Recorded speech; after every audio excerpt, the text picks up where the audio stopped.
All right, so let me welcome everyone to TCRM Conversations with Iso Bassey. It's a pleasure to have you guys on board. It's a minute past 4 p.m. in Nigeria, and we're kicking off this conversation. We have our panelists, I think all but one on the conversation right now. Hopefully, the person who's not here yet should be joining us sometime during the course of the conversation. I think she's on a journey between Ogoja and Calabar, but hopefully she should join us. Right, so just to give you an introduction, the TCRM Conversations is an initiative of the Cross River movement, and it's aimed at engaging, and exchanging ideas that can foster the development of Cross River State. And in this edition of Conversation, we're going to be talking about strategies to take Cross River tourism, or tourism in Cross River State, to the next level. So we've got people on this conversation who I believe, would enable us to do justice to this topic. And it's also open to, for participation. So if you're on this conversation via Zoom, Facebook, or YouTube, feel free to engage with us. If you're on Zoom, you can, click on that icon to indicate that you would like to ask a question or make a comment, and they will give you the opportunity to do that. If you're on Facebook or YouTube, you can just type a question or a comment in there, and we'll try and, ask your question or share your comment during the course of the conversation. Right, so joining me today in no particular order, we're going to introduce the guests, the panelists. We have Professor Bassey Benjamin Atsu. He's a professor of tourism marketing and chairman of the Institute of Tourism Professionals of Nigeria, Cross River State Chapter. I believe Prof was also a manager with the Tourism Bureau at some point in his career. We have Mrs. Justina Ovat. Justina is a hospitality professional and a social entrepreneur. She's the founder of the Calabar Hospitality House. And in 2018, she founded the Justina Ovat Foundation, which is a not-for-profit organization focused on entrepreneurship, employability, and enterprise. She's currently the president of Women in Hospitality Nigeria, and also the Vice President South-South of the Federation of Tourism, of the Tourism Association of Nigeria.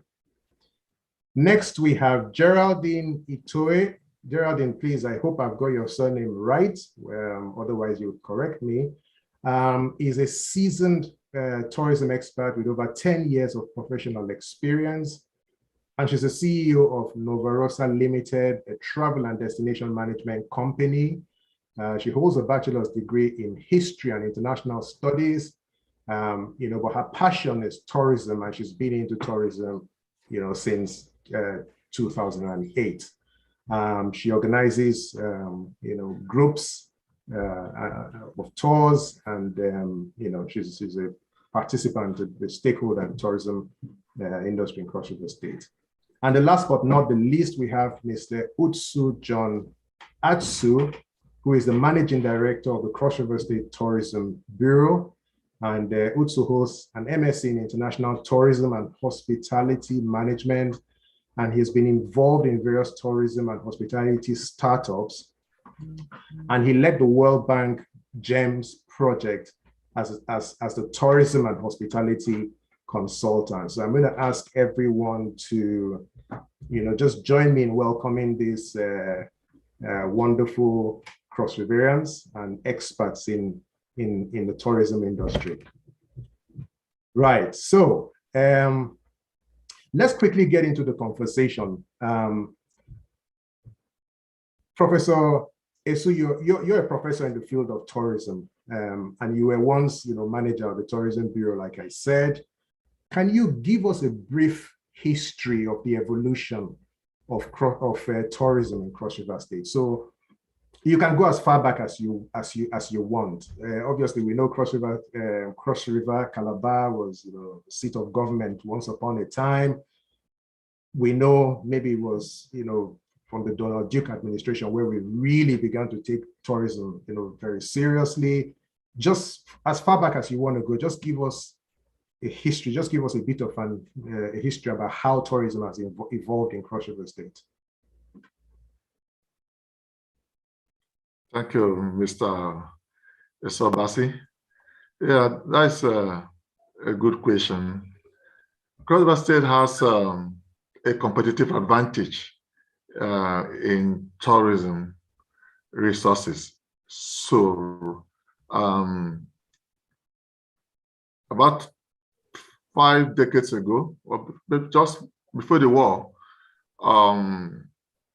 visitors to the state found the state very attractive. Soon after the war, we had the tourism board during the military regime, right from the SONA, the Diagbong, and the rest. There was a tourism board that was saddled with the responsibility of harnessing these natural tourism resources of the state.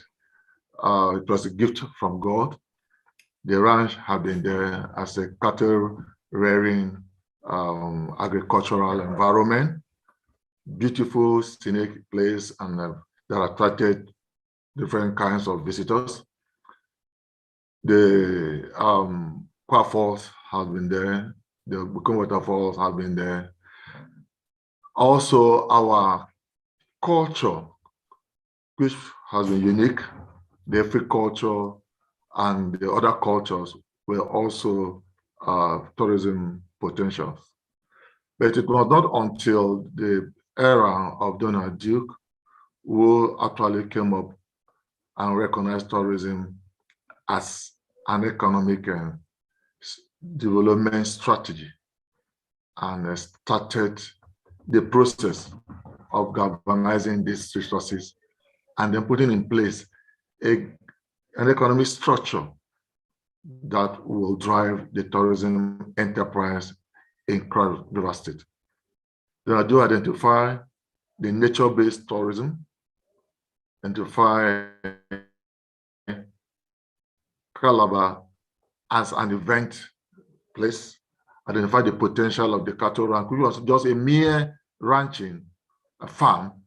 He saw the potential there and worked on it and brought it to where it is, gave it the status that we now see it as with the mountain resort.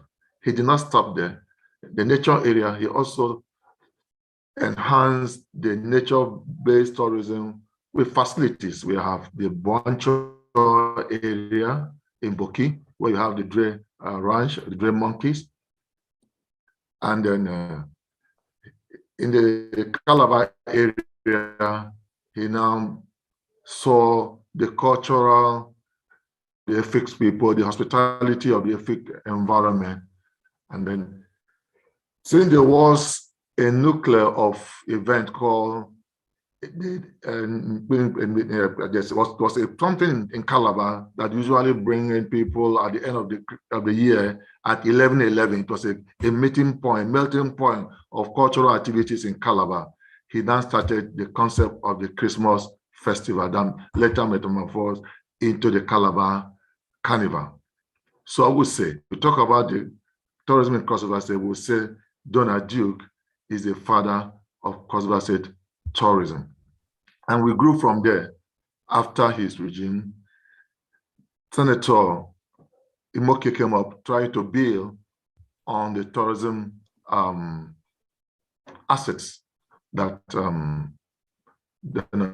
Duke had put in place. Yeah, Donald Duke started very well. The facilities were there, but it was more of elitist tourism, where more of the urban people and the elites were brought into the net.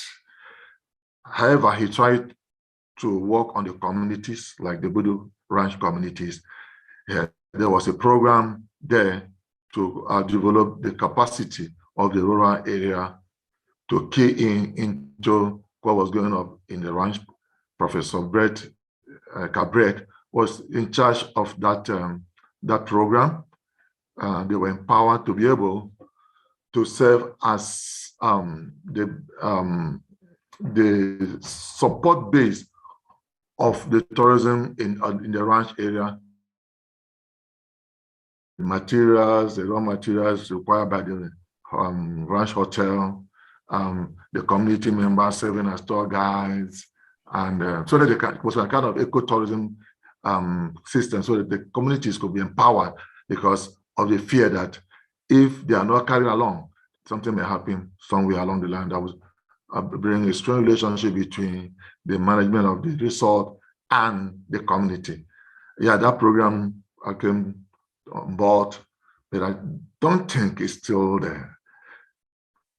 Senator Imoke did well by sustaining and also reducing government spending on especially the carnival by making it more of private sector driven, empowering the bands, registering them and making them look as business units instead of the carnival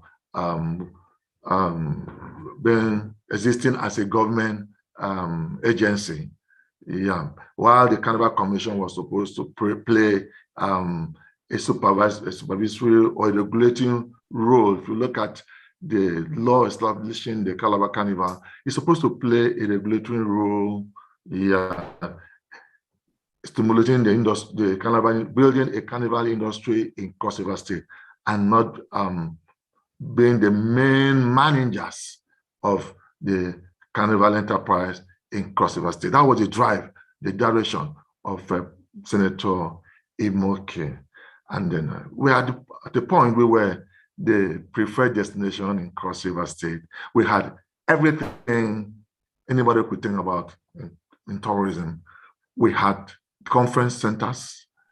Prof, I'm going to have to interrupt you, Prof, but thanks for giving us that history. I'm going to share what I want to do before jumping into the conversation and bringing the other panelists in is I would like to share a video. We went out onto the streets of Calabar to sample opinion from people. So let's just listen to that very briefly, and then we'll come back and carry on the conversation.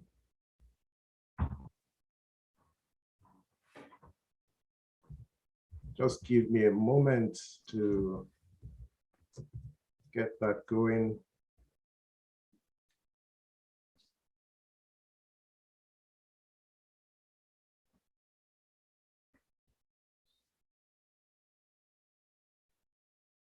Okay, you know what, Prof, carry on with your history, and once I get that going, I would interrupt you, but please just carry on.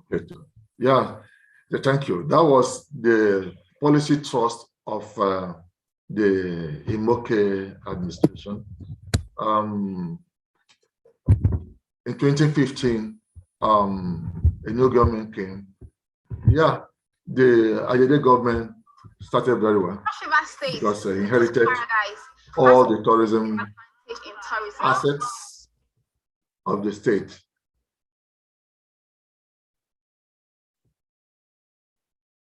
Yeah, inherited all the tourism assets of the state. Yeah, part of the system.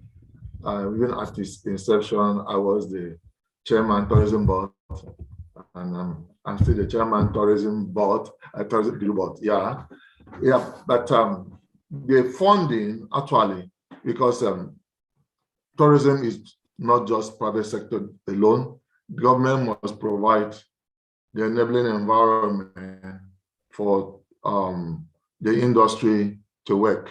And so the ranch, the past 5 years, the assets started dwindling because of limited funding. Yeah, but the governor has, as I'm told, has promised some money. They're trying to revive the life of the cable car.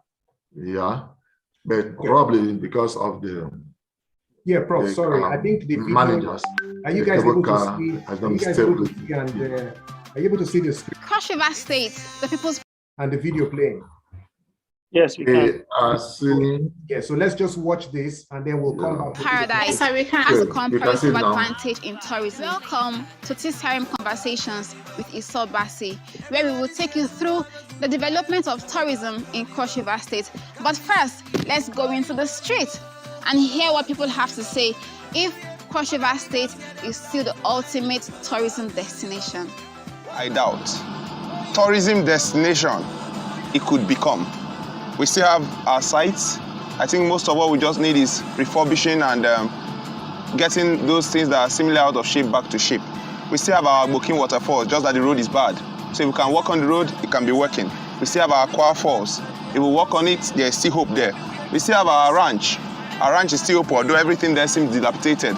But if we are interested in becoming a destination, tourism destination, then we might need to work on it also. In fact, tourism destination, she is no longer a tourism destination. But if Cross River will become one, it's still a possibility. Number one, far from it. So I just hope we see what we are doing and we look forward to getting things together in Cross River to still help us sustain a position in tourism. Thank you.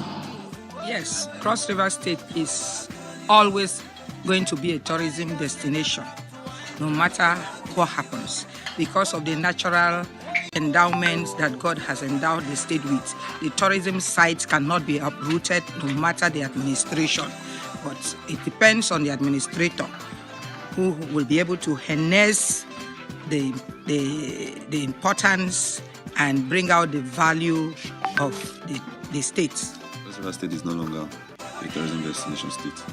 You know, we lost its value a few years ago. The Cross River I know, no. It's no longer one. I can't tell you no one out there. Though I'm a Crossiverian, and the Cross River State I know then is not what I see now. I'll say for a bit, still, because the state has been known for that for a very long time. But currently, if you come to the state, I don't think it's so. Because the state is overrated. Most of my friends that will come be like, Calabar, when they come be like, this is the Calabar we're hearing about. The beauty is no longer here. Look at that all over the road. This is not Calabar we have been known for. Sorry. Probably I would say it's still not 100%. If it was 100% before, now it's 50%. Calabar is no longer the Calabar we know. Take a look at our tourist places today in Cross River. They're already messed up, they're disorganized, if not totally out of management. Like they are not being taken care of. Check Marina Resorts. We went there on Sunday, but it was so disorganized. Like I couldn't even see something that I could hold up for that. This is part of what makes up the tourist attraction in Cross River State. And to remember some few years ago, Cross River State had or used to be a tourist center where so many people would come. But now the case is so much different because everything has changed. The infrastructural level of the state that used to bring tourists to the state has changed. We can talk about the carnival as at last year December. Normally there used to be carnival in the state, but everything that would even bring visitors for tourism has changed. So I would say the tourism level in this state has really gone down. Welcome back from the street. Now we have an idea of what people think, whether Cross River State is still the ultimate tourism destination. Join us in this conversation as we hear from experts and professionals what the state of tourism is and how we can take it to the next level in Cross River State. Remember to subscribe to our YouTube channel, The Cross River Movement. Follow us on our social media handles on Facebook and Twitter as @Cross River Move and on Instagram as at crossriver.move. And remember to join this movement on www.crossrivermove.com. Thank you. I'm Mrs. Edidonge Bigwai, aka Queen Eddie. Right. Okay, so I think we've heard from people on the streets what they feel about where we are in terms of our tourism in the state. So what I want to do now, because I kind of, my preamble when I was sending out invitations for this conversation was that we are not quite where we used to be. So what I would like to do now is to go around the panelists. Prof, we've heard from you. I think I would invite the MD of the Tourism Bureau. Tell us in 1 minute, what side are you on? Do you feel we're better than where we used to be, or would you agree with the underlying premise for this conversation that we're not actually where we used to be? And then we'll just go around the panelists, and then we'll begin to engage further. Thank you very much, Iso. I'm not going to take up to a minute because I don't think it would take a minute to say that we're definitely not where we used to be. We can be better. We can be much better. We're not where we used to be. Straight to the point. Good. Okay, cool. Good to know that. Mrs.Ovat, I believe you're here. Just in 2 minutes, tell us what you do, what role you play in tourism in Cross River State, tourism and hospitality, and then just give us your own view in 2 minutes as to where you think we are as a state and where you think we should be. Thank you very much. Good evening, everybody. My name is Justina Ovat. In Cross River State, I think for now, I play the role of a tourism educator in trainings and maybe a consultant also in the industry. And of course, I'll follow if the MD of the Bureau agrees that we're not where we used to be, then definitely I'm behind him, because that's the position. He knows better the state of the industry more than anybody, all of us right now. So we're so behind him all the time. And I agree with him. We're not where we used to be. And we all know where we should be. And we all know how we can make it better. And I'm sure that this discourse will throw a lot of light on how things could get better as we progress. Thank you. All right, thanks. Geraldine, can we have your comments in 2 minutes? Just tell us where you think we are, frankly, in relation to, to perhaps where we should be. And, just maybe tell us about what you've been doing lately within the tourism sector in the state. Good evening, everybody, and happy Sunday to you all. Generally, I still play the same role I've always played, being a tourism promoter. And in a very simple phrase, we certainly are not where we used to be, but I like us to look at it from a very different perspective, because Professor Atsu here took us through a journey, and where he tried to take us, through that evolution that we have been through as the tourism state, starting with the era of Donald Duke. What I would say from my own perspective is the fact that from what I perceive, Donald Duke took us through a phase of lactation. And for us as Cross-Riverians, that was very ideal at the time. So he held our hands. We went through the whole process of getting to understand what tourism can be as a product. What can we use these products to do for ourselves as Cross-Riverians? Governor Leo Limoke came up, and I would think to say he came up and tried to wean us off the breast milk era, which we went through with Donald Duke. But the body language that we seem to be giving off as Cross-Riverians here is that, oh no, as in we must continue to suck breast and, excuse my English, continue to go through that period of lactation rather. We have not agreed to come off breastfeeding as children and get off to solid meal. Now we have a governor who is telling us enterprise, enterprise, enterprise, pretty much saying, okay, go to the field and plow. But do we have what it takes to go out there into the field? The next person who will come on board, I would imagine, we should be harvesting with the next governor on board. But what exactly have we planted as a tourism state. So what I would say here in essence is that we, first of all, as Cross Riverians, need to renew our minds and change our narrative and our own thinking process of how we perceive what tourism in the state has been and what our current reality is. That, in a nutshell, is what I think I would say. Okay, Geraldine, thanks very much. Thank you. I think, Atsu, I think I will come back to you at this point. So what we would appreciate now is if you can give an appraisal of where we are as a state with regard to tourism. So, and if you can support this perhaps with numbers. So, maybe how many hotel rooms are there in Cross River State, and what's the average maybe daily occupancy?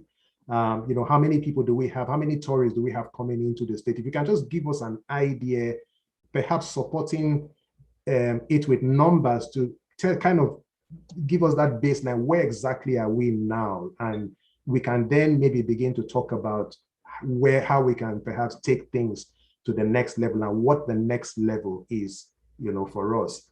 I can see we've got my friend, Mr. Michael Williams here, who's former MD of the Tourism Bureau. Mike, it's good to have you on the conversation. Michelle, I can see Michelle. Michelle and I were, both in the governor's office at the same time. It's good to have you as well, Michelle. So, Atsu, I'll just ask you to, where exactly are we now, and if you can back that up with some numbers, would appreciate it.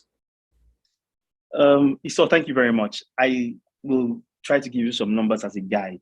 Please do not quote those numbers, because the truth is that we haven't done any very recent enumeration, or we haven't collected data recently. As I said to you, I would speak with absolute candor here today.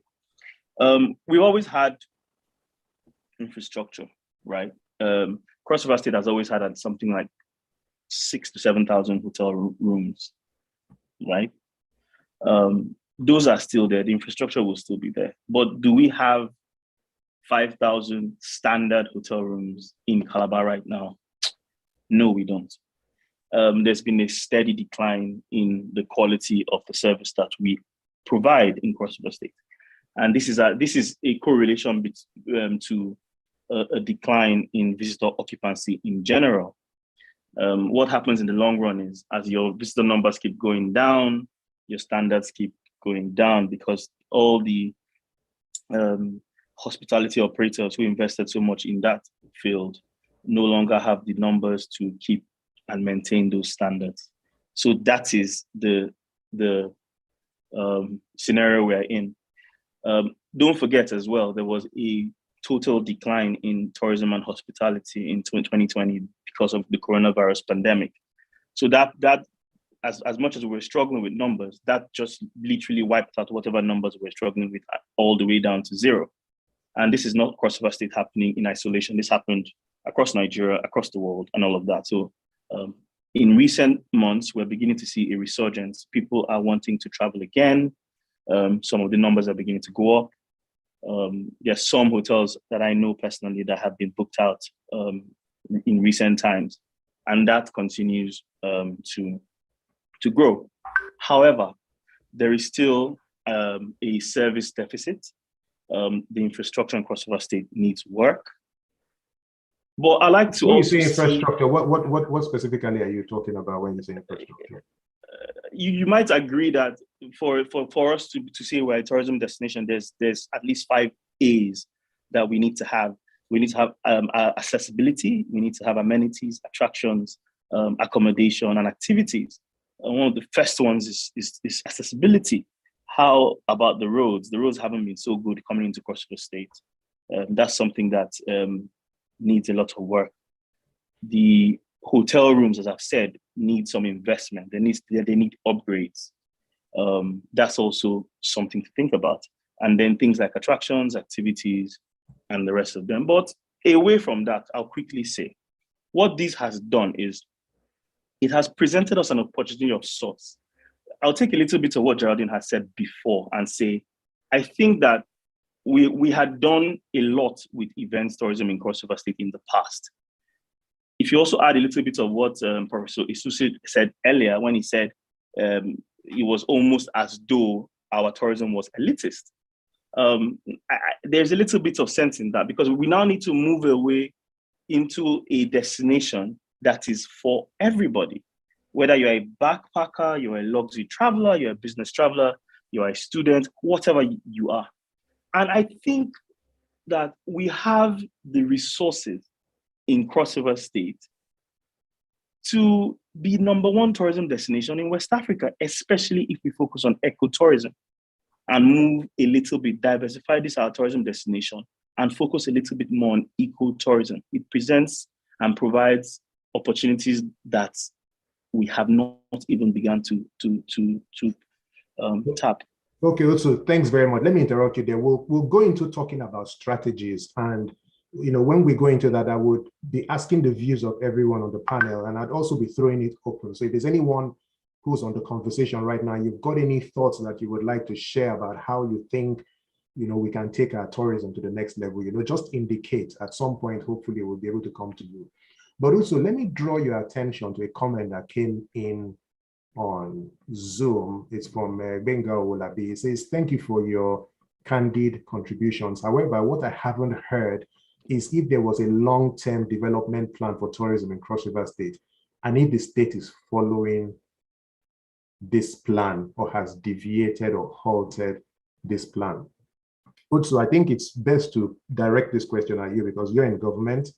The impression that a lot of us outside of government have is that the current administration does not really follow any plans. Things are done on the spur of the moment.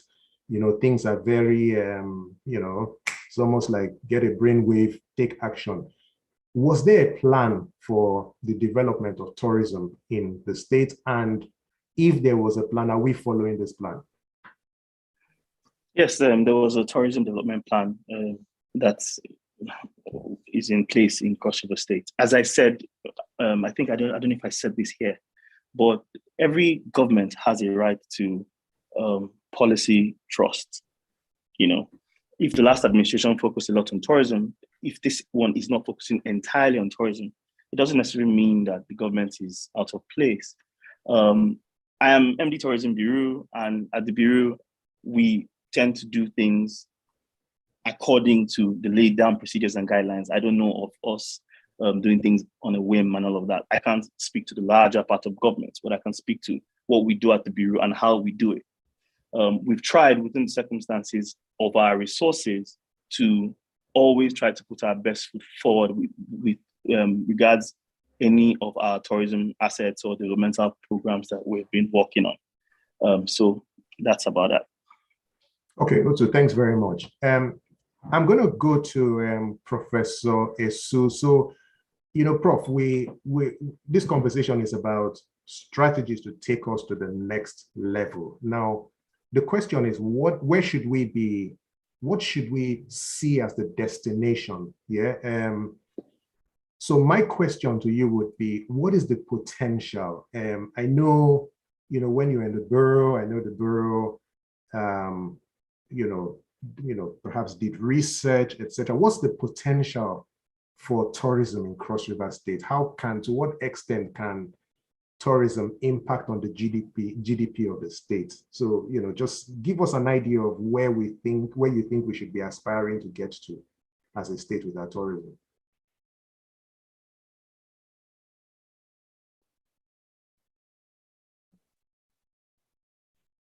It's Prof, eh? Prof. Yes. Yeah, I'm with you. Okay, yes. So please, just, tell us, you're a professor of tourism marketing. Where should we aspire to be as a state with regard to tourism? And, if we get there, what effect would that have on the GDP of our state, on the economy of Cross River State? Paint that picture for us. Thank you. Theoretically and practically, we all know that tourism has impact on the economy based on the visitors' spending that stimulates the economy productivity. At the moment, our numbers have gone down significantly, very low because of some of the factors that have been enumerated by other panelists. The anti-tourism has mentioned some of them. But I believe that there's still a way out. We can still move our tourism forward. What those of us in the industry currently are doing is to enshrine tourism at the grassroots. We have realized that government is not forthcoming the way they should. And so we have started coming together as private sector members to see the best we can do from the private sector angle to drive tourism. Because you know that tourism, government is a destination manager. We have at the national level, the NTDC. At the state level, we have the Tourism Bureau. The Tourism Bureau is supposed to market the destination and stimulate tourism arrivals to the state. But with all fairness, I know that the Tourism Bureau of today does not have the financial muscle or capacity to pay for what it will take to place the destinations in the eyes and minds, unable to position the destination the way it should. We are aware that our attractions are not in their best shape. But you see, tourism is not just about the attractions, the natural attractions. We can make do or do the best from where we have a comparative advantage. Where? Our culture. I tell you from the statistics, I was the general manager, research and planning for Tourism Bureau. 60% of our attractions are in Calabar, and they are culture-based. In Cobham Town alone and Henshaw Town, we have about 20 attractions. Then on Odukbani, where you have the Okoyong area, Duke Town, we have 10 attractions there. And so it's left for the Tourism Bureau to create a niche for build a niche for cultural tourism within the Calabar axis. Let's forget about the natural attractions that we cannot access because of other difficulties that have been mentioned. Let's forget about the ICC, the Tinapa that have been vandalized. But how about the culture? The culture has not been destroyed. The Ekpo has not been destroyed. The Fiasabo has not been destroyed. The legislators, the cemetery, the European cemetery has not been destroyed. The Keka Square in Henshaw Town has not been destroyed. The Duketown Secondary School, Duketown Church in Duketown area of Calabar has not been destroyed. With the other dances, the marriage rights of the Calabar people have not been destroyed. So they are still there. Let me interrupt. So we can build on this. Yeah, let me ask you, how can we build on these things to take us to the next level? Yes, it's simple. It's just to create a tourism circuit around this existing cultural-based tourism and build on that and market it extensively. We have culture-oriented tourists out there who would like to just come to Calabar, savor the beauty of Calabar, participate in our culture within the native. This time and means community tourism or ecotourism must be established in this area of Calabar, Henshaw Town, Cobham Town, Okoyong area. These three areas can give us a niche to develop tourism in the immediate. But moving forward, then we have to rebuild our tourism assets, beginning from the ranch, the Falls, the Falls, the Bakun Waterfalls. Make the roads to these places accessible. It's possible if we have followed up with the tourism master plan. There's a tourism master plan, as you must know, and there's also a tourism policy which was developed by Barrister Osani, endorsed by the governor. The ESCO endorsed it. What was left was the production of the tourism policy and then the dissemination to various government agencies. It was presented in ESCO, approved, but the dissemination was where it ended. So if we put all this together, the marketing is to come out, bring out a campaign strategy of what we still have left and what is work in progress, and market it to the target audience based on our various markets. Nigerians, foreigners will still visit Cross River State to consume what we have so far. Okay. Now we have technology, marketing is made easier. It's easier than before. Yes. Oh, thanks very much. I think we'll come back to you a little later. There's a comment that came in on Zoom. Atsu, I would address this back at you. And once you're done with that, I think I would then ask Mrs. Ovat and Geraldine what their views are about strategies that could take us to, to the next level in terms of our tourism in Cross River State. The comment is, or rather it's a question, why has the Calabar Carnival been abandoned? Is there a website showcasing tourist cultural based sites? So that's a question for you, Atsu. I missed that. Can you please take that again? There was a snag. Okay, so the question is, why has the Calabar Carnival been abandoned? So that's one question. And is there a website showcasing, tourist sites in Cross River State? I'm sorry, I missed that. There seems to be a network snag. Could you just please take that? I'm sorry, I missed that. Yeah, no problem. I'll take it again. So why has the Calabar Carnival been abandoned? That's the first question. You got that? Okay. Yes, I got that, yeah. And then the second question is there a website showcasing tourist attractions in tourist sites in Cross River State? Yes, okay. Thank you. I got the two questions. I'm sorry about the snag. First of all, the car has not been abandoned. I tell you that for a fact. What happened? Also, sorry to halt you, just to interrupt you. So, guys, anyone who's on the conversation, if you would like to contribute something, just indicate by maybe raising up your hand, and then we'll give you an opportunity to make a comment or to ask a question if you'd like to. Also, please carry on. Right. So, very quickly, the Calabar Carnival has not been abandoned. What happened in the past 2 years is as a result of the pandemic. The previous year was coronavirus, and then last year, there was that coincidence. It was just around the same time where everybody was trying to get a grasp of what Omicron was and what it could do to people and all of that. So those were the two main reasons why the carnival didn't hold in these past 2 years. That's that.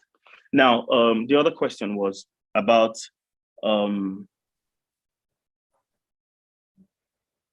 if there's a website. Is there a website? Yes. I'm sorry, that was that. Yes, there is a website for Cross River Tourism, explorecrossriver.com. That website was recently set up by this particular administration at the Cross River State Tourism Bureau. Many people who've criticized the websites have said it was a really good website. In the past few weeks, we took it down to do some maintenance work. It will come back up. I think we're very proud of the work we put into that website. It can pass for any tourism destination website anywhere in the world. But it's not available. And it is www.explorecrossriver.com. The site managers are updating it as we speak. Should have been ready 2 weeks ago, but it's taken much longer. Maybe my point is that you can't praise it if it's not available, right? it had been working in this whole past more than a year. It just went for maintenance recently. I can still say that categorically. Okay, so when would it be live again? Because we'd like to have a look at it. I'm certain it will be live before the end of this week. I'm certain of it, because it was supposed to have been ready 2 weeks ago. So I can say for sure that if you check again between Monday and Wednesday, it will be back up. I'm certain of that. Okay, so would hold you to that. Would yes, please do. Would share that information with participants here. Okay, so I see a couple of hands raised. Let me go with Kede I hear. So you can unmute yourself and then just give us your comments or questions briefly. You have a minute to do that. After that, we'll maybe we'll take Michael Williams's comments. Okay, thank you very much. I actually posed that question. I think it is unacceptable to come and say your website is down. You should not even have talked about it. Totally unacceptable that a website is not functioning. And secondly, I think to my mind, Cross River has everything it takes to be the #1 tourist destination in West Africa. It's the challenge of policy and personal ego, if I would say. We should rise above having stuff done just based on personality. Calabar Carnival was well marketed, even here in the UK. People look forward to going to it. To abandon something for 2 years and claim 2019 was the last time it was done. Even the Notting Hill Carnival here in the UK functioned during COVID. They did something small. They were able to even do something online. And so for 2 years to abandon something, it's not good enough. By the way, I'm from Edo State, so I'm not taking sides with anybody or politics. So that's just my contribution. If you really want to be serious, have a functional website, get professional people in the private sector to run it, you will have results. That's just my little contribution.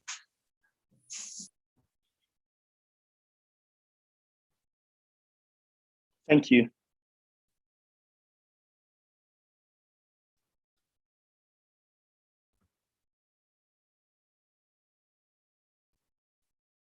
Iso, would you like me to respond to that or what?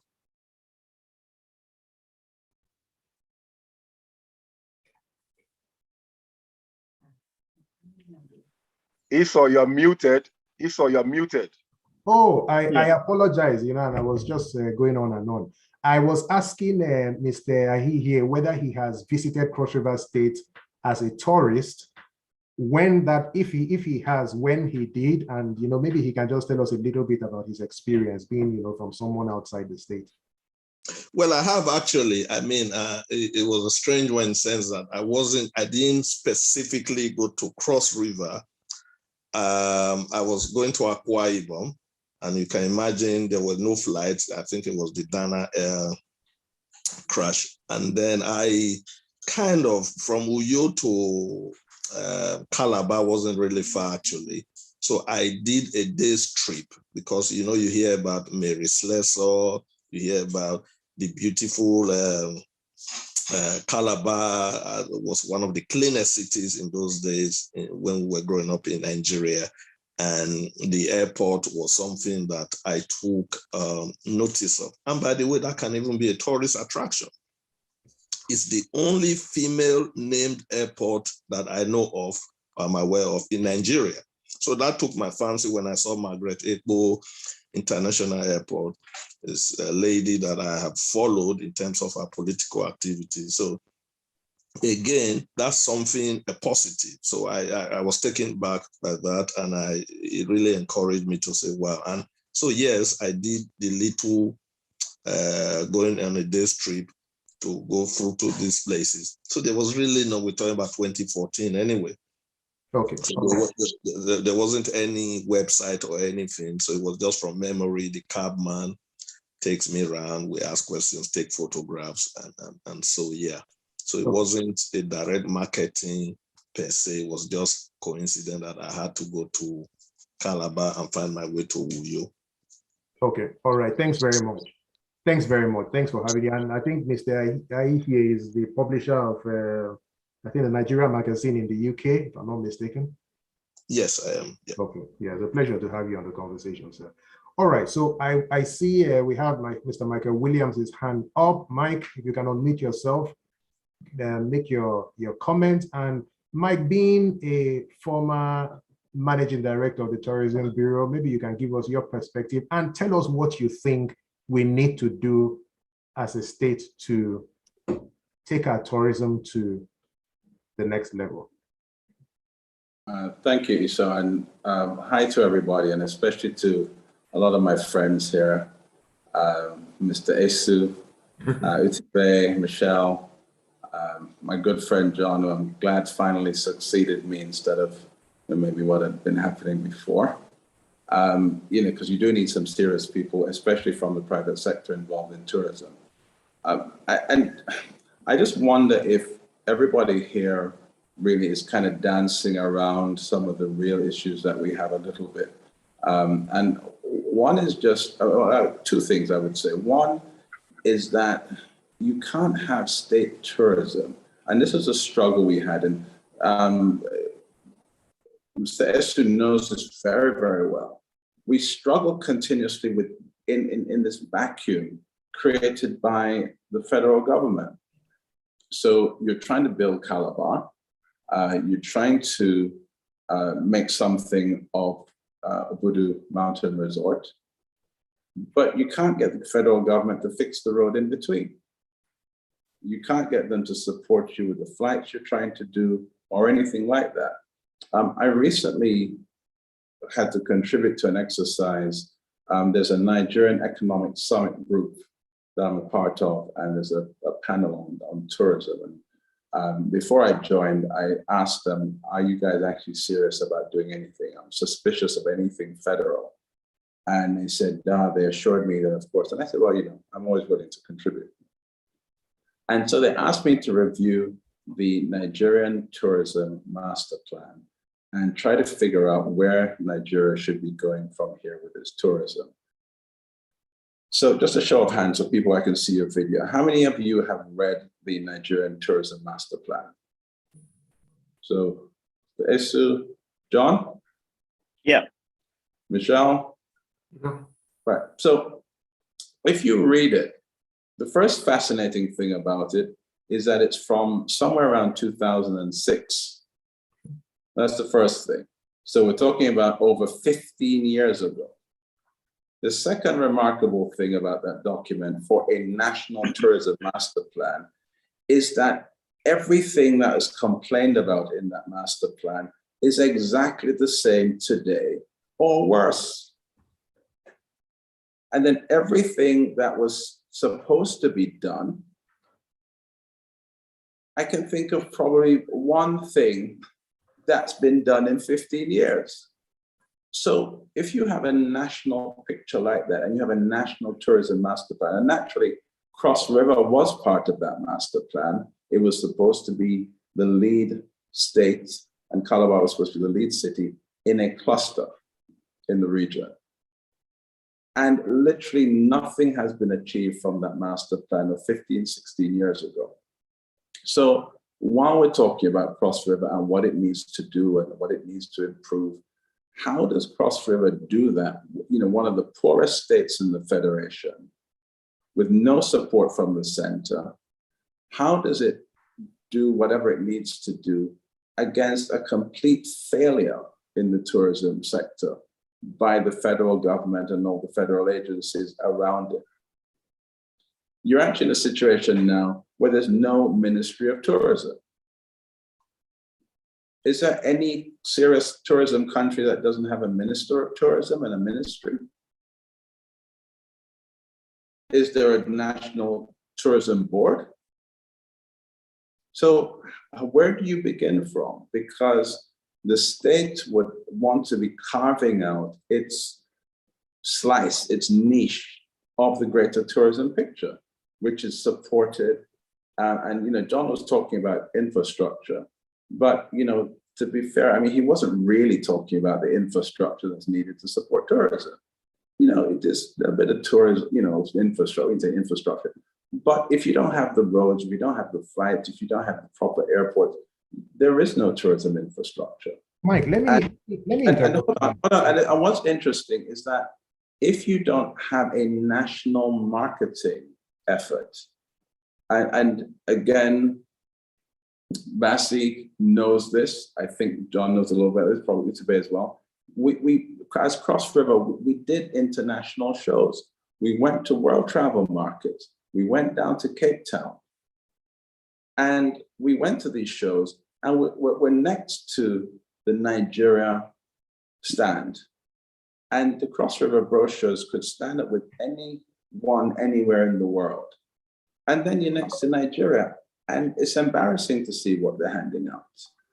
In fact, it got so bad that one year, that lady whose name I can't remember, who was then head of the NTDC, there were no brochures, and she was telling visitors to the stand that actually, and she told me, it's actually better without the brochure because you can tell people. She literally said it was better that Nigeria didn't have a brochure on Nigeria. Mike, So okay. Mike, I think you've highlighted. That's the context. Yeah. The second elephant in the room is the absence of the private sector in tourism. On mute. Right? So the absence of the tourism sector in private. So you can't have tourism without, someone's got noise. Okay. Okay, great. So you can't have tourism without the private sector investing and being actively involved. And so, for instance, I'm here in Lagos now. Ask me what is the Lagos state government doing about tourism? Not much, but tourism is thriving in Lagos because the private sector is investing. I mean, I'm doing some consulting right now for Landmark Africa. I mean, you will know Iso, a British company founded by Nigerians operating in all over Africa, and with a landmark beach in Lagos. Between 8,000 to 14,000 people per day visited Landmark Beach over the Christmas and New Year holidays. 8,000 to 14,000 people a day. Do you know what that means? That's a genuine tourism site. There's no government involvement. In fact, the government is probably a hindrance to them because the road outside, they have to fix it themselves. But the point is they can fix the road themselves because they have a massive ecosystem of beach visitors, people coming to the restaurants, people coming to the shop, people coming to the hotel, people coming to spend money in the cinema. And it's almost what we tried to do with the Marina Resort, you know, in a micro sort of way. And that's where you need the private sector. But John, correct me if I'm wrong, all the deals that we did with the private sector to try and bring any kind of investment into tourism, the government kicked them out, or certainly didn't welcome them. And unless you have the private sector encouraged and left alone to thrive, so at least in Lagos, they just leave them. They don't help you, but they leave you alone. And you invest your money and you make your money and you do what you can to provide something for visitors. So Bassey just talked about all the attractions and the culture, but that has to be owned by someone and invested in, and you have to create hospitality around it. If I go to see Mary Slessor's house, or I go to see all these different things that we were trying to do, I need to be able to, when I finish visiting the house, I need to be able to get a drink, have a light meal, buy some souvenirs. You can't be taking me out in the middle of nowhere to see a dirty, half-empty house and there's no refreshments for miles. That's not tourism. So unless the private sector encouraged, all of us on this forum could easily go and invest or get people to invest in different things in Cross River. If it was a hospitable environment, if the government was open to it, and if the government actually either left you alone or at least gave some light support. But it has to happen in the context of a national tourism effort. Okay, Mike, thanks very much. You know, when I was looking to interrupt you earlier, the question that I wanted to ask was, you know, the conditions that you've described about infrastructure, you know, things that should normally be provided by the federal government, but which are not.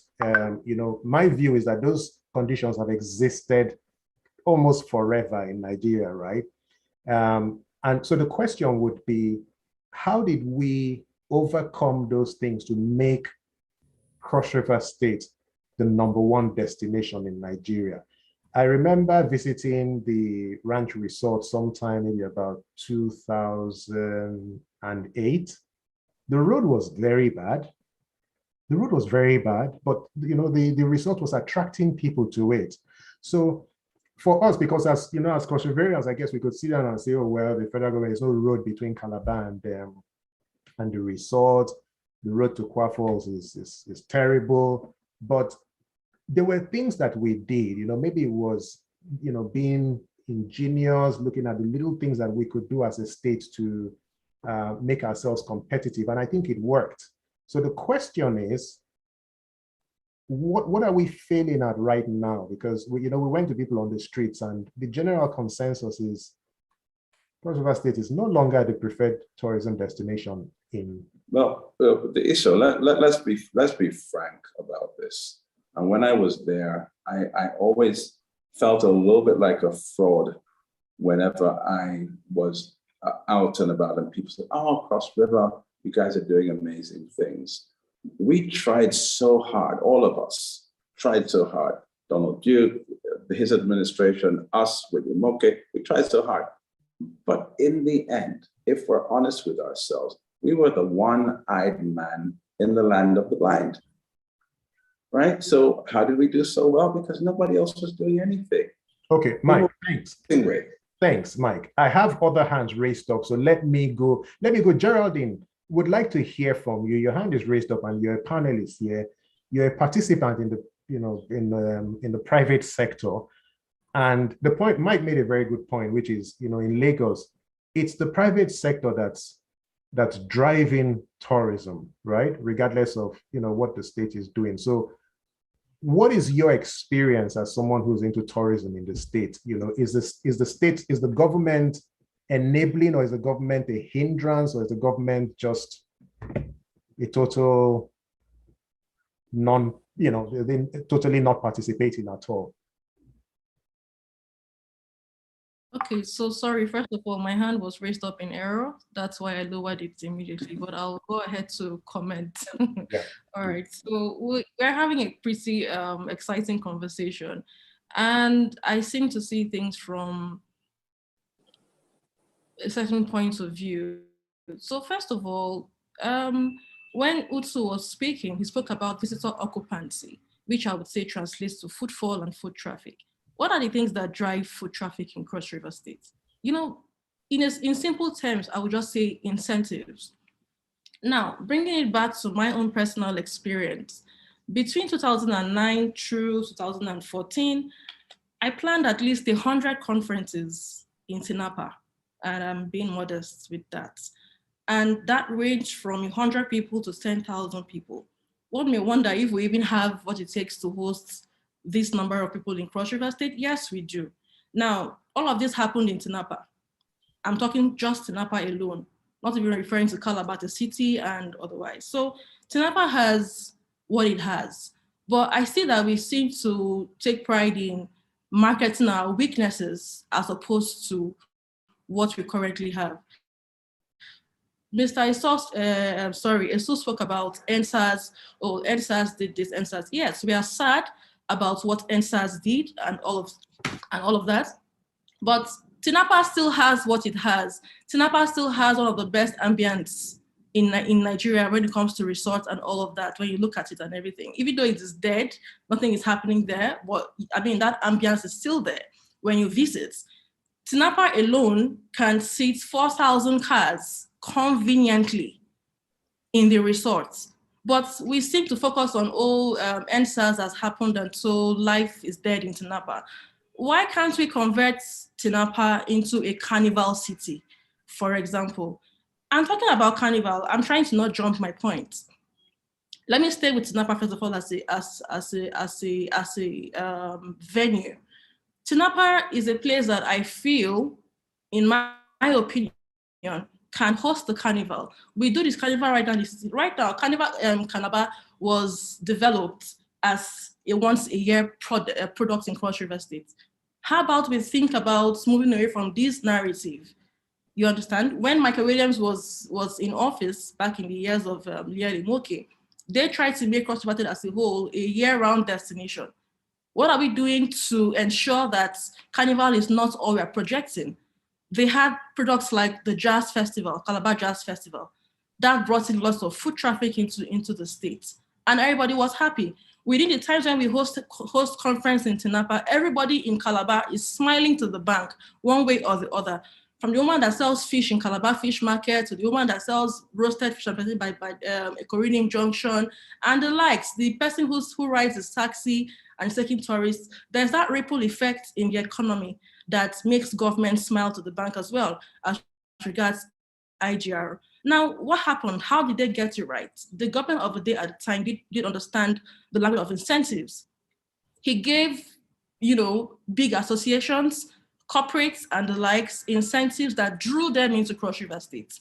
And so that generally helped improve foot traffic into the states. So they come into the states, they get to enjoy government benefits given to them, and they come and do their events. Beyond even doing the event, they get to have repeat visits, which automatically translates again to increased IGR for the states. So there's that ripple effect that goes round for everybody from the government to the masses. So these are things that I think, and now we talk about Obudu. Oh, Obudu has bad road and everything, but Obudu is it's not a man-made destination.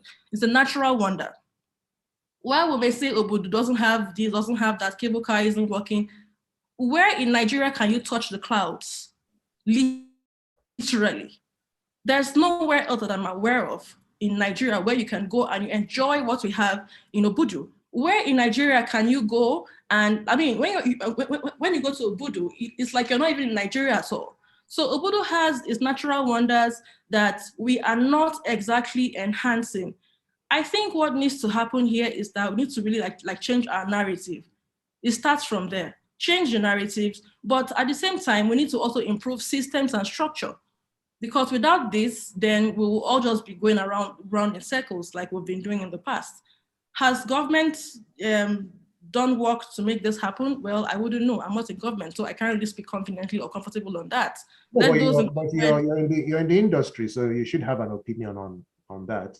You don't have to be in government to have an opinion. I can only speak as somebody who practices, a practitioner. Mm-hmm. You get. So for me, if you are not investor friendly, if you are not, if you do not have that enabling environment to make people want to come to your states, then you cannot sell tourism. Now in Lagos has lots of beaches who are filled every weekend. Everybody, look at Jara, for example, Jara Beach in Lagos. They rarely have spaces in that resort. You need to book sometimes even months in advance to be able to do well, not government. The same thing goes with Landmark. We have things in cross-border that we can utilize, but it is run by government. Las Vegas, why is it being run by government? We have that somewhere, just a sandfield destination. Why can't we have somebody come aboard and say, okay, can we put up together a plan to change our coastlines in Calabar, for example? We want to run it by ourselves, bring our uncles, brothers, sisters, grandparents. It doesn't work like that because we need to have competence, in play when trying to put together a tourism product. So I think there are a lot of components that need to come into the picture that we are missing. So yeah, in a nutshell, okay. I think there's a lot of work to be done. Okay, Geraldine, thanks very much for your contribution. Mr. Michael Balogun. Michael, if you can just introduce yourself to us, just tell us who you are, and then go ahead and make your comment. And if you have ideas about how we can take tourism in Cross River State to the next level, please go ahead and share them with us. Hello, good evening, ladies and gentlemen. Happy Sunday. My name is Michael Balogun. I'm a tour operator based in Lagos. I promote strictly Nigeria for the last 10 years. Gotten so much traction doing this over the years. First, I'd like to say, even though I'm not from Cross River, we've showcased so many times, we've promoted the destinations as well. And from everything I've been gathering from this conversation, it still boils down to the same thing Mr. Michael talked about. But I'm going to just highlight a bit of them. The first major problem is for the government to see tourism in that state as a business. Once they understand the business of tourism, then there's a good start to even fixing anything. And secondly, they need to highlight and see the low-hanging fruit. For me as a promoter and a tour operator, I keep saying there's so many ways to get investors to even come into this sector. There's so many ways. I don't even want to use Lagos as an example, because even when people talk about the post-COVID and the COVID era, I can tell you for free, the kind of investments coming up in Lagos every day, the number of resorts coming up, every day, beach houses popping up. It's unbelievable. During the lockdown, they opened this Marriott, over 40 billion naira investment. So don't let us even say because of COVID, there's no investment coming into the country until you start showing where the value lies. Like I said in my comment there, like what Steve Jobs said, if people don't see what they are buying, they're not going to spend their money. For me, the first thing is visibility. How visible is Cross River on the social platforms? Who says Cross River? It seems like the only time we talk about Cross River is during the Christmas or any festive period, and it's always either Obudu you talk about, and I can count on my fingertips the people that really promote Cross River State and the Obudu platform, from Geraldine to Mark Motley, and a couple of other guys. And for me, that visibility comes a long way. It's either they create a DMO, a destination management organization, that just showcase the beauty of Cross River State from the culinary side to the culture, to the arts.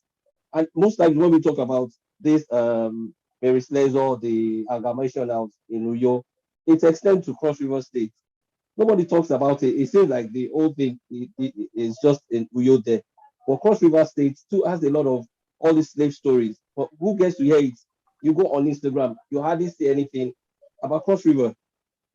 Okay, Micah, thanks. I think we get your point. Thanks very much for that. Utsu, I'm going to throw, there's a comment left by Michael Williams here that I think I'd like to throw at you, which is, everyone is forgetting that Calabar has the only international conference center in West Africa. It should be the top conference hub in the region. I think that's a very good point. So, I was in the Lieli Moke administration, and, there were certain things that we did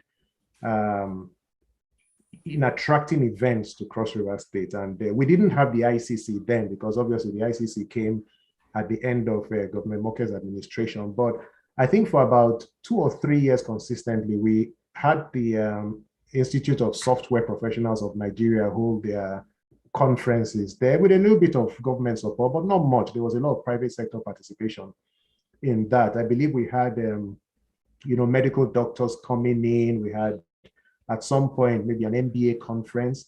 So the question is, why do we have a world-class facility sitting down in Calabar, and the only events that we seem to hold there are events organized by the government? Beauty pageants. Yep, and other events organized by the government. Utsu? Yes, that's an extremely useful question. I'm struggling to answer this because it's a little bit out of my scope. What happened with the CICC and that whole conventions area is it is supposedly run as a company, right? Summit Hills Management Company runs that whole area, including the golf course, all the facilities and assets that were supposed to, including the CICC. Out of curiosity, is the golf course functional? Which one? The one that was being built by No, it's not. Summit Hills never ever got to the completion that would have allowed it to do what it was designed to do. It's sad to say, but it has not reached that completion yet. The thing is this. Let's not digress from Michael's point. And everybody is also saying the same thing. We cannot always wait for government to do every damn thing, right? Excuse my French. Government has built the International Convention Center. It's not complete, yes, but it started holding and hosting events. Now, why can't we also get private sector to say, listen, this is the only purpose-built convention center in all of West Africa. So in terms of getting the right type of standards for certain types of conferences, you can get it because it was built for that purpose. So we need to get people from out of Cross River State, especially Lagos, Abuja, all these places that already have a lot of business and are very populated, to come and get their hands into this pie. That's that. There's also been, I'll just a little bit of digression, but the same type of focus. Would the government let them? Yes, especially when it comes to areas of tourism that the Tourism Bureau can. I'll tell you something. In recent times, we worked so hard to get here, but recently we've secured something like at least $1 billion investment for the Marina Resort.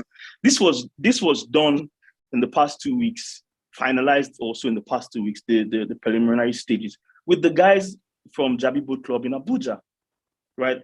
And this is as a result of lots and lots of conversations back and forth between ourselves and us reaching out to private sector in Abuja and in Lagos to say, hey, listen, why don't you come into Crossover State and do business with us? It's the same thing we did with Kada Cinemas for the cinema at Marina Resort. We've signed off that agreement, and in the next few months, the cinema will be back again. So we need the private sector. Michael Balogun is speaking. He's a personal friend of mine. He's been doing a lot of tourism promotion. Same thing with Geraldine. We need help in Crossover State. And as much as all of us are passionate about developing and getting Crossover State back on its feet, let's not all just sit down there and say, government has done this, government has done that, government has done this. If there's anything from the Tourism Bureau that we can do to keep these types of conversations going on, we are open to business, we're open to everybody coming through. I hope that we can still talk, because there's a few things I still want to say before we round up today. Thanks. Okay, all right, also, thanks very much. Benga Owolabi, Benga, you're an honorary citizen or indigenous of Cross River State. Please fire, go on. And tell us if you think there are any strategies that could take us to that next level. Share them with us, please. Yeah, thank you very much, Iso, and I'm so glad that I consider it a privilege. Michael Williams, it's a pleasure meeting you and everyone else who has been making significant contributions. John, I'm not quite sure I know you, but I think I will also say kudos. But Benga, we've lost you. Are you still there? Yeah. Okay, we seem to have lost Benga. Mrs. Ovat, please, would like to bring you on. I've been considerate of the fact that way back from the early 2000s, I only didn't come there for my wedding honeymoon because I went to UK. But subsequently, since 2001 or thereabout, I've been coming to Calabar almost every year for the Calabar Carnival. I was also opportune to operate there for 5 years with the Central Bank EDC at the Professor Eyoeta House. That was my company running that location. I have been to Budukatu Ranch a lot of times. It's been very horrible getting there. The last time I was there, the Surveyors Council of Nigeria had their retreat. All the surveyor generals of the state and a lot of people, even the governor himself was there. I saw the governor's private apartment, obviously. And it took me 7 hours to get to Obudu.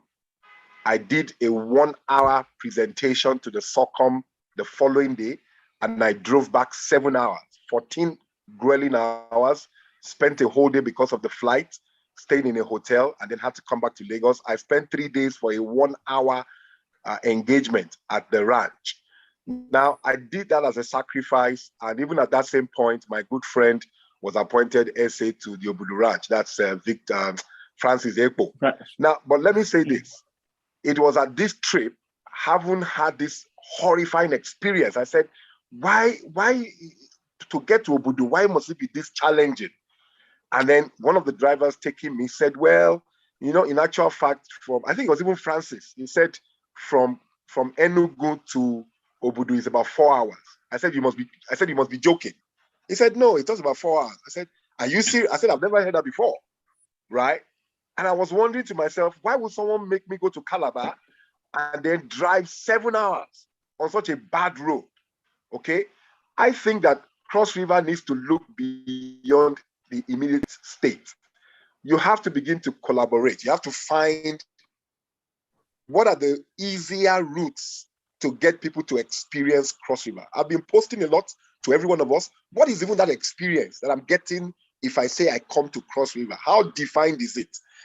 I am a member of a national institute, CIPM. We have, in the last 5 or 6 years of hosting the national conferences, always gone to Abuja, the International Convention Center, because nobody believes that there's any other place that can take the large retinue of people that come for these conferences. What is this large retinue of people? 2,500 people. That's it. So if we say we have an international convention center, if we say we have over 4,000 hotel rooms and all of that, at least to a standard, even if it is more than, again, what are the professional bodies that we need to attract? If it is not MBA that has 8,000 or 10,000 members, or MNA or the other bigger ones, ICANN, it could be the medium ones, it could be the lower ones. There are many professional bodies that always, all through the year, have conferences, 500 people, 1,000 people. Have we marketed them? Do we know what they want? Do we know their profile? So for me, I would still say this with due respect. I asked that question, is there really a development plan? I mean, Michael Williams says, even as a country, our development plan was last done in 2006. The development plan that we say we have in Cross River, when was it last updated? What exactly is the plan? What are we trying to achieve? I am somebody that is given to tourism. I go online, I go on YouTube. All these young boys travel Africa and they bring Africa to our footprint. Wodemaya is there, Tayo, I know, is there. Many of these bloggers, none of them have showcased Cross River. Why? And they are doing these things for free. There's no big expenses. And they are attracting, they have subscribers in millions of people who watch their videos all the time. We have this gentleman called Nas Daily. He goes across the whole world. Has he come to profile Cross River? Maybe not. So I'm saying there are low-hanging fruits. There are low-cost ways to strategize, but it has to be a holistic approach, not haphazard, not shooting across the hip, and not government-driven. I think that we need to be creative. We came into Calabar to help also with the entrepreneurial drive. If you talk about tourism today, it's got to also have enterprise along with it. Lagos, because it's a natural commercial center. If there's no entrepreneurial drive, everything will be almost like government. So we have to look at these things pari passu and come up with a holistic plan. I am sorry. I believe I'm still hoping that I will come back to Calabar. I'm just in a what I will call a hibernation. But with what I've seen in the last, unfortunately, I'm not also politically inclined, but in the last 8 years, it has not been very palatable. It has not been very encouraging. But I hope that the next administration can get things better. Thank you for your time. Yeah, Benga, thanks very much for your comments and feedback. There's a comment here. So someone, Nkechi Sani, says, anyone who says it takes 5 hours to get from Obudu to Enugu is talking of something other than cars. Choppers, maybe. So I think that's disputing the point that you made about it taking 4 hours to travel from Enugu to the resort. But maybe that's something for the Tourism Bureau, to look into and tell us exactly what it takes. But I'm going to share a video just to introduce us to the Cross River movement, and just watch this video, and then we'll take some closing remarks from our guests.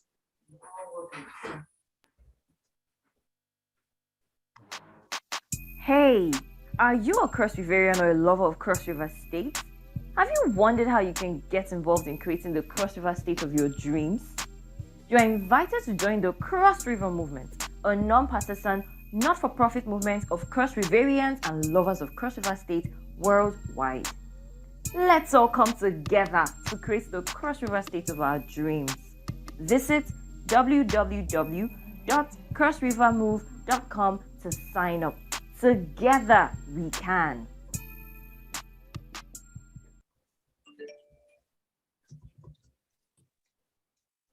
All right, so thanks very much. Mrs. Ovat, I believe you're still with us. I haven't come to you as often because I felt, I wanted to be considerate of the fact that you're in transit.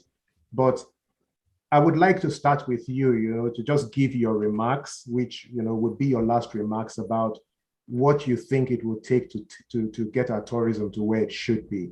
And then, anything else that you'd like to say, you can just say in 2 minutes.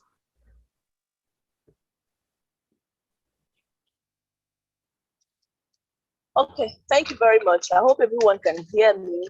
We can. Over. All right.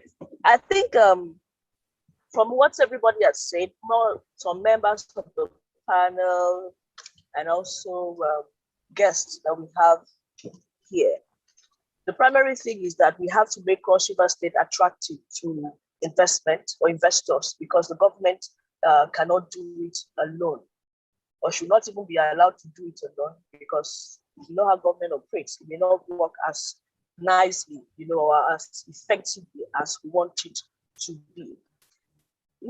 Earlier on, Geraldine made a point that we've been handheld as far as tourism is concerned in the state, and that's quite true, because it's been said that tourism should not be allowed to just happen. Tourism must be willed into being.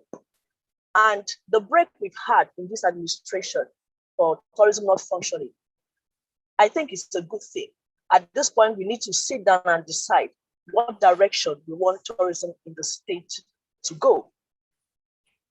The consequential element of tourism in Cross River State is no longer existent. That's to say, people no longer have a reason to visit Cross River State. So if for any reason or good reasons in the next administration, tourism gets back, what is the direction we want to take tourism? The MD had said we should begin to look at ecotourism. We should even look at cultural tourism.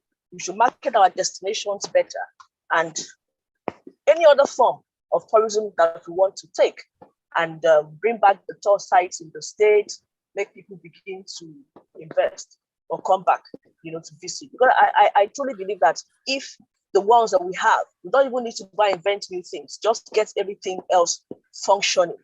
And then people will come back and say, okay, it's working. What can I do around this ecosystem? What can I do around this tour site? What can I do around this kind of tourism that is happening in Cross River State? Because I'm sure nobody will just come and say, oh, let me invest. People who came to the state and invested in hotels was because people were coming in and needed accommodation.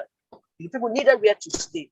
Investors will always look at gaps, possibilities. Where can I, or what can I invest in when it has to do with tourism in Cross River State? Prof earlier on also talked about our tourism being elitist. That's true. That's very, very true. We need to bring down tourism down to the grassroots. The Tourism Bureau used to have the communal tourism, try to get people in the communities involved in tourism. As I say, tourism must be willed into being. At this point, nobody in Cross River State can say tourism, oh, I haven't heard about tourism. I don't know what tourism is. That would have been during the Donald Duke time. But now everybody has heard about the good part, the bad parts of tourism, what government is doing or not doing, what the private sector should do. Everyone has an opinion of tourism. So let's begin to take it down to how everybody can benefit. The World Tourism Day last year, tourism for all, inclusive tourism. So everybody has to be included. And the UNWTO's mechanism to alleviate poverty through tourism applies to this fact now. We have young men and women who are not doing anything. We can expose them to the value chain of tourism, and everybody will begin to see how they can contribute, and have a stakeholder in the tourism sector. We'll have more employment. Direct sales of goods and services will happen. Establishment of and running of tourism enterprises, will also come to bear. And as it is right now, the business environment does not favor small businesses. And then we also rely on a small number of originating markets. How can we expand that? Michael Balogun talked about establishing a tourism destination management organization. They can begin to throw more light on how it is. Personally, I know that I educate people. That's my forte, that's my profession, tourism education, hospitality education. People like Geraldine, and others who market tourism can come up with better ways for how tourism can be marketed and how other people in the state can benefit. Small, little ways, talk about Carnival Calabar. We have, when it's time for Carnival, the Carnival should be churning out professional tour guides every year. If we have 100 people trained and certified every year, they become professionals, and other things that can come out of Carnival Calabar. And that's just one. For the tourism hospitality industry, Justin, I'm going to have to, as much as I love, the points that you're making, I'm going to have to interrupt, because we're just 1 minute to winding down. So thank you very much. No doubt this conversation will carry on. I would like to hear more of your ideas. Yeah, so we'll definitely be in touch to discuss further. But let me go to Prof now. Prof, please, within 1 minute, just give us your Yes, thank you. I think the remarks 1 minute is okay within for a me. minute.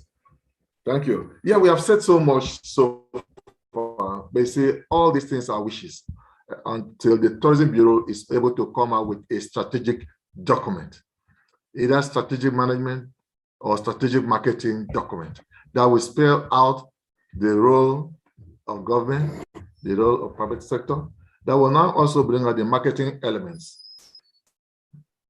the price, the product. What product are we offering?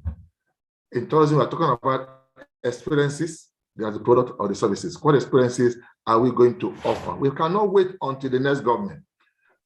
Even at this point, we can still sell our destination. So the marketing elements of the destination must be spelled out in that document, the product or services, the prices in terms of effort, convenience, and accessibility. How do we promote? Who is promoting? What channels of promotion are we going to use? And the distribution, are we going to use tour guides, travel agents? Are we going to use digital methods? All these things must be articulated by the Tourism Bureau, which is the DMO for now. Someone they mentioned about the Destination Management Organization. If the Tourism Bureau, as it were now, is incapable or is too small to do that, they should copy the private sector to help it bring up a strategic marketing document that can promote tourism and make tourism what it should be in the next 1 year. We must not wait until the end of the okay. We can do something. Thank you very much. Thank you. Geraldine, if we can just have your closing remarks, please, in just 1 minute, and then we'll go to the MD of the Tourism Bureau. Okay, so for me, in closing, I would just say that everybody here has a role to play. While government has its major role to play, we also have our own role to play. And we need to come out of the hand-holding stage where we begin to also put our hands to the plow to ensure that tourism in Cross River State does thrive. Thank you. Geraldine, thank you. Mr. Atsu, if you can give us your closing remarks. And, Atsu, if I'm in Calabar, if I'm in Cross River State in March, where can I go? Where and how do I book to visit the ranch, the resort? Yeah, there are so many places. But in 1 minute, let me just quickly run through what I want to say. Thank you very much, everybody. I think that going forward, what we need to do is this. We need to, unless we have a lot of money, which we don't, we are going to need to work in realistically, low-hanging fruits. No matter what Lagos State does, or no matter how much money Lagos State has, Lagos State cannot buy the rarest gorilla in the world, the Cross River gorilla. That's one. Same with our rainforest, our primates, our plants and fauna and animal species, that flora and fauna that you can't find anywhere else in the world. People would pay a lot of money. I'll give you a small story. I keep saying this everywhere I go. In gorilla, people who go to do gorilla tracking in Rwanda, I meant to say, right? They pay, Rwanda charges $1,500 for a gorilla tracking permit. They issue 96 of those permits every day.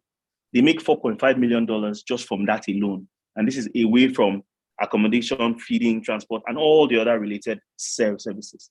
And what are you going to see? You're going to see a mountain gorilla. But in Cross River State, you have some of the rarest primate species you can find anywhere in the world. And if only we only looked at that area alone, you can imagine how much we can generate and how much we can get for our tourism without necessarily spending so much, because you don't need to build a 5-star hotel and things like that. The kind of market that you will attract doesn't necessarily come here for luxury. That's one. Michael also talked about the International Convention Center. What we need to do as well is, if government is not able, by any chance, to set up a conventions bureau that is serious enough to go out and bring business to Cross River State, private sector can now come in and set up a private conventions bureau of a sort and attract these businesses on these MICE activities to Cross River State. I think in those two key areas have the potential to spur the tourism economy of Cross River State really, really, really quickly. And then we can go on to do other things, add more additions to your event tourism calendar and things like that. This conversation obviously is not exhausted, but there's no time. So I would like to get in touch with you and share some of the activities that we've been working on where we are with some of these things so that you can actually get, and maybe you can also share to other people so that they can see some of the work we have been doing and some of the work we hope to do as we go forward. Again, and in closing, we hope that the next administration would come in and take tourism pretty seriously, right from the national level. Michael raised a crucial point. You cannot have a country that does not have a Ministry of Tourism and you say you are taking tourism seriously. There's so many countries in the world that use only tourism for their sustainability. So that is what my hope is. And thank you so much, everybody. I really, really enjoyed being here today. Also, thank you. Thank you very much. Yeah, so in winding down, I just want to thank everyone who's been on this conversation today, especially our 4 panelists. Also, thank you for taking our time to be with us here and to share, the government perspective on things. Prof, it's been a pleasure having you. Geraldine and Justina, thanks very much for making our time. And Justina, it's short. Well, I know you had to make a trip, but despite that, you were able to, to join us on this. So this is so we appreciate this very much. So just to remind you that this conversation series is courtesy of the Cross River Movement. If you've not signed up with our movement, please visit www.crossrivermove.com. It's a non-partisan movement. The idea is to bring Cross Riverians and lovers of Cross River State together and to contribute ideas to, take action towards bringing about the Cross River State of our collective dreams and vision. So one of the things that we do is this conversation series. There are, other things that are going to be coming on stream within the month of February. We're going to be reaching out to you, everyone here, and asking you to express love to Cross River State in the month of February, being the Love Month. If you don't follow us on social media yet, we encourage you to do that by visiting facebook.com/crossrivermove. On Twitter, we are at crossrivermove. On Instagram, we are at crossriver.move. And on YouTube, you can search for the Cross River Movement and subscribe to our channel so that you can get updates whenever we share new videos. Somewhere in the chat, I believe a link would have been shared, and I would love for you, please give us some feedback about this conversation. Yeah, I think that link has just been shared. I'll encourage everyone here, fill it out, give us feedback and tell us about other things that you think we should be talking about for the betterment of Cross River State. And I will share there's a comment that came in, which I will share in closing. Let me see if I can find it. There seem to be so many comments that have come in since then, but it said something to the effect that, I think the person was very happy and impressed with the conversations and the participants on the conversation, and it gave her hope that things could get better in Nigeria. So I think that's kudos to everyone who's participated in this conversation. Thanks very much for taking our time. It's been a pleasure hosting you. Take care and God bless. Thank you, and good evening, everybody.